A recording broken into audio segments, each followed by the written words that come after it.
Let's start with a core contradiction. By nearly every measure we have, wealth, safety, lifespan, life is objectively better than ever.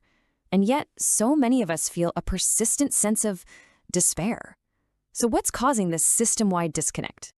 Well, this isn't just a vague feeling. It's a documented paradox. You can see it right here. As our external quality of life metrics go up, our internal emotional well-being seems to be going down. It's almost like our emotional software missed the latest update. To understand why, we need to look inward. We're going to stop analyzing the world outside and instead examine the internal operating system that's running our minds. It's time to find the bug in the code that's generating this paradox. Now, what's really interesting is that your mind isn't some unified single processor. No, it's more like a system running two different programs at the same time, and they're often in conflict. Let's meet the two drivers, your feeling brain and your thinking brain. The simplest way to picture this is to think of your mind as a car. Your feeling brain, that's the impulsive, emotional, reactive part, is always in the driver's seat. It's got its hands on the wheel and its foot on the gas, often with the emotional stability of a caffeinated squirrel. And right here, this is the critical vulnerability in the system. Your thinking brain, the logical, long-term planner, is just a passenger. It's the navigator. It can suggest a better route, sure, but the feeling brain is free to ignore all of its advice. You are not actually in charge. Okay, so with this volatile driver in control, our internal state is pretty chaotic. So what do? We look for an external solution, a patch, and the most common one we apply is called hope. But this solution, well, it has a critical bug. You see, the logic of hope is fundamentally unstable. To feel hope, we look for a tribe, an us. But to keep that us together, the system often needs to define a them, an enemy to rally against. Because, let's face it, nothing brings people together quite like a common complaint. And this is the point. Hope isn't the simple cure we think it is.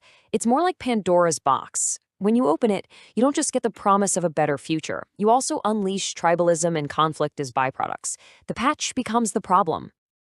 So, if hope is a flawed patch, what's the real solution? It requires a full upgrade of our internal operating system. We have to move beyond this fragile logic and install something more durable, something more consistent. Let's compare the two operating systems.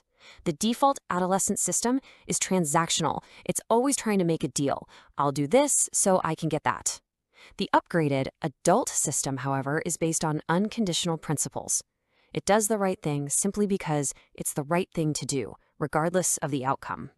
And here is the core code of that upgraded system from the philosopher Immanuel Kant. The rule is simple. Treat humanity, both in yourself and in others, as an end in itself, never just as a means to get something else. You could call it the user agreement for not being a terrible person. This new OS lets you accept reality as it is, the good and the bad. You learn to love your fate without needing the flimsy promise of a better future. It lets you find meaning right now, even in those moments when you walk into a room and completely forget why you're there. All right, so theory is one thing, but implementation is everything. How do we actually start installing this upgrade? Well, it begins with a single, conscious action. Here's your first directive. Your mission, fundamentally, is to grow up, to consciously evolve. We all start as pleasure-driven children. We develop into transaction-based adolescents. But the final, most important step is to become a principle-based adult. And this evolution isn't about age, it's about intentional maturity. So here is your task. Sometime in the next 24 hours, pick one decision you made today, anything at all. Then analyze its root motivation. Honestly, was it driven by the child seeking pleasure, the adolescent seeking a transaction, or the adult acting on principle? The first step is simply to observe the code as it runs.